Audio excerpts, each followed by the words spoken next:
عليكم ورحمة الله وبركاته. ازيكم حبايبي؟ عاملين ايه؟ يا رب تكونوا بخير. اللهم صل وسلم وبارك على سيدنا محمد وعلى اهله واصحابه اجمعين. وحشتوني كتير من الفيديو اللي فات. طبعا انا كنت مسافره الفلاحين بقى، فلسه راجعه لكم بقى ايه بحاجات كده، ايه نعمل بقى حبه تفريزات كده، عصير ونعمل مربى ونعمل حاجات جميله ان شاء الله. هنعمل دلوقتي البرتقال اللي هنفرزوه، يعني نعملوه عصير في رمضان ان شاء الله. كل سنه وانتم طيبين، هندخل رمضان علينا خلاص اهي.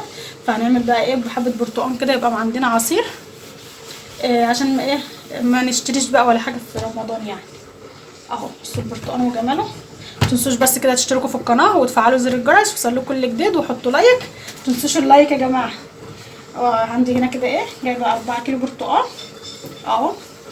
هنقطعهم بقى كده ونقشرهم كده، نشوف هنقشرهم مع بعض ازاي. معايا هنا كيلو جزر، عايزه تزودي الجزر زودي، عايزه كده ماشي. انا مش بحب الجزر كتير، يعني كل كيس كده احط عليه 3 مكعبات جزر بس، فانا مش مكتره جزر ماشي. لو انت عايزه تزودي جزر عن كده مفيش مشكله، انا معايا كيلو بس جزر مش. انا هعمله بقى ايه، هقشره بس بسرعه كده وبعدين ايه نشوف هنعمله نسلقوه. نقشره بس كده بسرعه كده الاول عشان نحط فيه السلق، على ما ايه على ما نقشر البرتقال يكون هو السلق. المهم هاتي الجزره معاكي اللي هي الايه الكبيره الحلوه كده.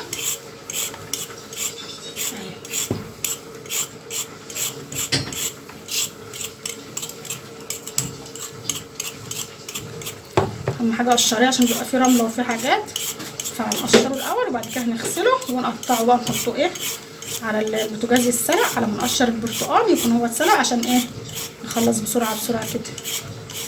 متاخديش وقت وانت بتعملي الغدا ولا انت بتعملي حاجه كده تقومي ايه.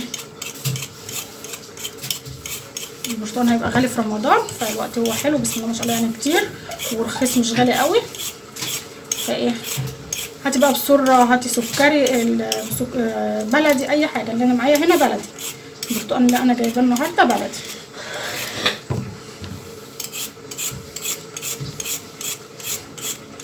زي ما اتفقنا عايزه تزودي الجزر شويه مفيش مشكله.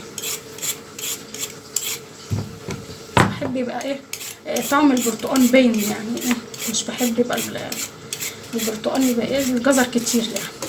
بحب بس على كل كيس كده احط مكعبين 3 بالكتير قوي، 4 بس من الجزر او 3 بس كتير. مش عايزه اضيع طعم البرتقال يعني. طبعا هو الجزر حلو ومفيد وكل حاجه، بس ايه يعني عيالي مش بيحبوه زياده في العصير بصراحه. خلصهم بقى كده واغسلهم ونرجع بقى نقطعهم مع بعض ونشوف هنعمل ايه. بصوا انا غسلت الجزر اهو، نقطع بقى ايه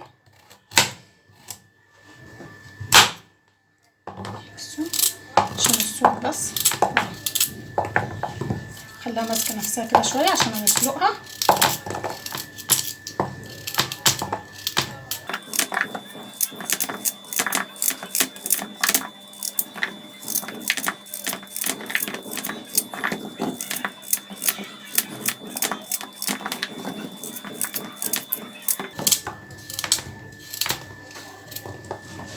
بصوا انا قطعته كله اهو، فضيت الفرخه بتاعتي طبعا غسلاه ومظبطاه ماشي. انا غاليه ميه عشان يتسلق بسرعه، غليت ميه في الكتل.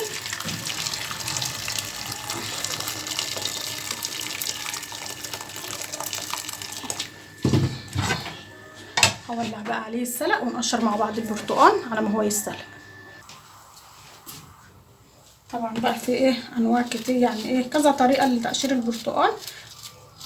قشري بقى الطريقه اللي تعجبك. هوريكي دلوقتي كذا طريقه.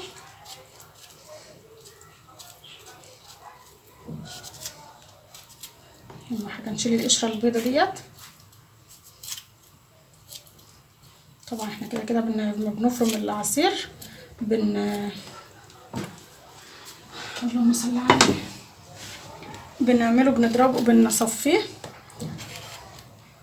تانية طريقة، اول واحدة دي كانت طريقة تقشير ودي التانية.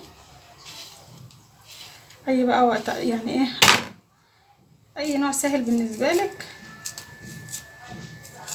قشريه. بس الحاجة بصراحة بتبقى في البيت حلوة، فهاتوا وخزنوا البرتقال اليومين دول حلوة قوي والبلدي جميل اليومين دول، بسم الله ما شاء الله، حلو قوي مسكر، خلي بالكم مش مزز ولا حاجه قوي يعني. احنا عارفين البلدي بيبقى مزز شويه، بس اليومين دول حلو بصراحه. اهي ما بياخدش اي وقت خالص. هاتي بقى وخزني 3-4 كيلو عشان في رمضان لو انت مش عايزه تنزلي النهارده، عندك ضيوف، يوم معناش فلوس ومحناش نازلين كده يعني، يبقى حاجتنا في البيت موجوده، نطلع ونعمل على طول.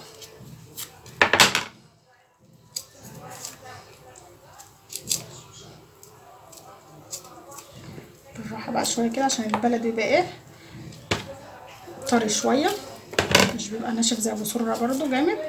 بس اهي بصوا بتطلع بسهوله اهيت.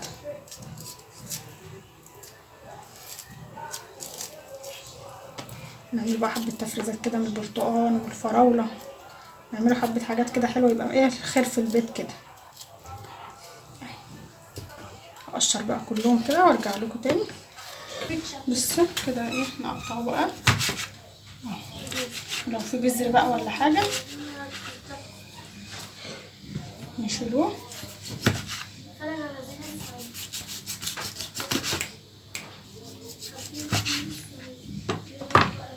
مفيش فيها بذر هنرصها، اللي فيها بذر ايه هنشيلها بقى كده. اهم حاجه شيل البذر عشان ما يمررش معاك العصير.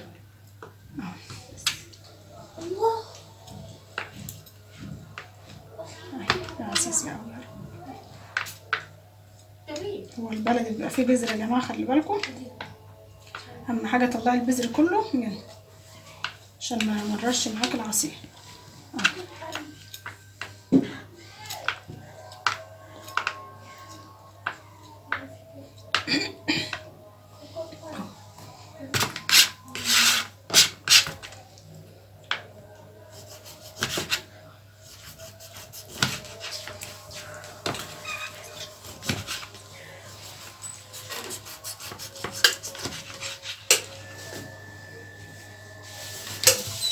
قطعي بقى كده ايه عشان تعرفي تحطيه في العلبه او في طبق فل او كيس او اي حاجه عندك.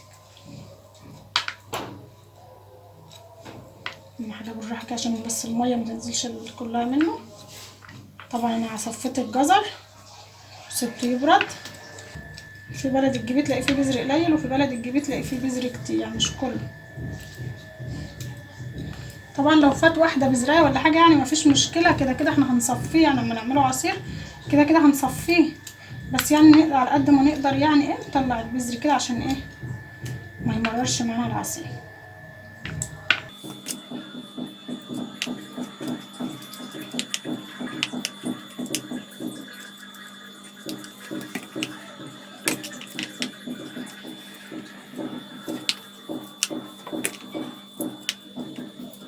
طبعا هتطلعي الكيس تسيبيه شويه صغيرين على الرخامه، وعلى العصير على الشفشق على طول تعمليه عصير.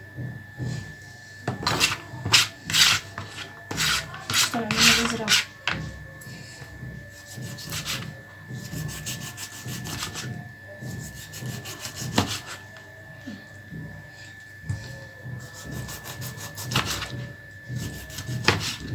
اقطعهم بقى كلهم كده واطلع منهم البذر، نخلص بقى الكميه كلها ونرجع بقى نعبيها ونشوف هنشيلها ازاي. بصوا كده سلقت الجزر. بصوا اهم حاجه الجزر ما يبقاش مهري، يبقى بصوا ماسك فيه تكه كده بسيطه، ما تهروهوش قوي عشان يبقى ماسك نفسه كده، عشان لسه هيتحط في الفريزر. لما يطلع من الفريزر هياخد زي سوا شويه، التلج بيسوي الحاجه شويه فيبقى ايه مستوي معاكي. لو حطيتيه مستوي خالص سويه خالص وجيتي حطيه في الفريزر وجيتي حطيه في الفريزر وطلعتيه تلاقيه مهري وملان ميه كده، طعمه مش حلو. تمام كده اهو. بصوا الجمال.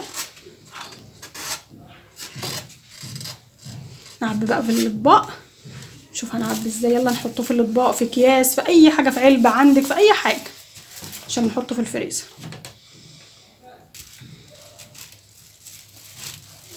ايه نعبي بقى ايه حسب ما انت عايز. انا طبعا حاطه كيس في الطبق من تحت كده اهو.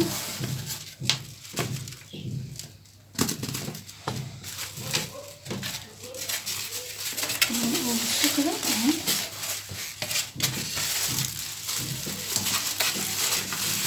اعملي كميه كبيره عن كده، اعملي. انا عامله دي بس عشان التصوير، وبعد كده هجيب تاني واعمل ان شاء الله. بجيب بقى بلدي، بسره، اي حاجه. اللي جبته المره دي بصراحه جبت بلدي.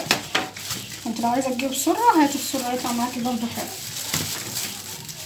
انا قلت لكم ما بحبش الجزر كتير في العصير، هو كده حلو قوي اهو.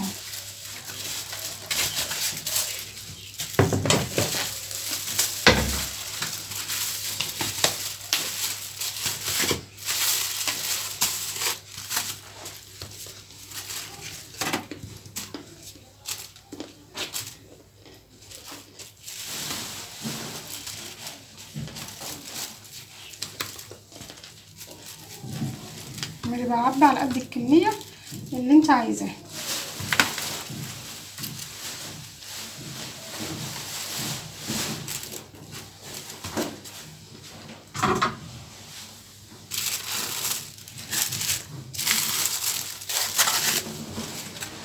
زودي واحده كمان، يعني الطبق كده نلاقيه ايه مش كتير، زودي واحده كده ولا حاجه.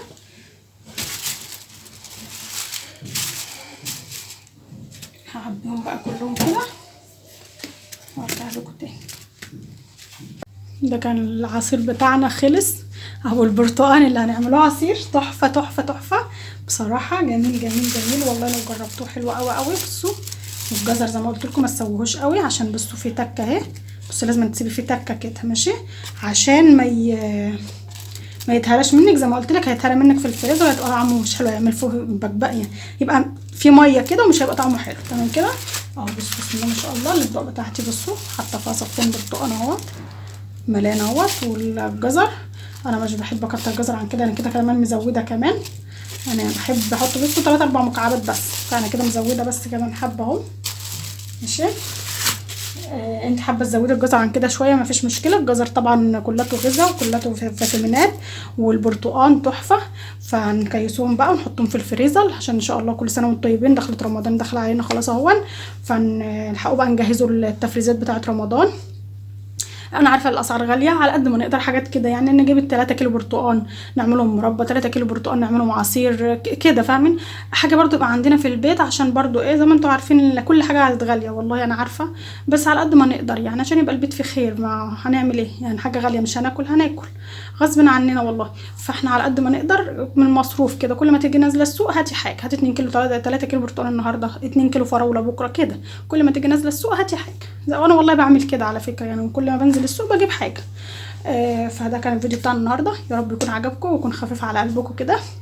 متنسوش بقى تحطوا لايك واشتركوا في القناه وفعلوا زر الجرس وصلوا كل جديد. واهم حاجه حطوا لايكات كتير كتير، وحبكم في الله كتير كتير كتير يا احلى اخوات واحلى متابعين في الدنيا. انا عايزه اشكركم كتير كتير كتير. انا كملت 1000 مشترك، ربنا يحرمنيش منكم ابدا. وعايزه اشكركم كتير كتير على اللي انا الحمد لله رب العالمين كملت 1000 مشترك خلاص الحمد لله. نعمه يعني نعمه من عند ربنا ثم انتوا والله العظيم. يعني انا ما كنتش مصدقه اول ما بدات القناه، ما كنتش مصدقه انا هكمل 1000 مشترك.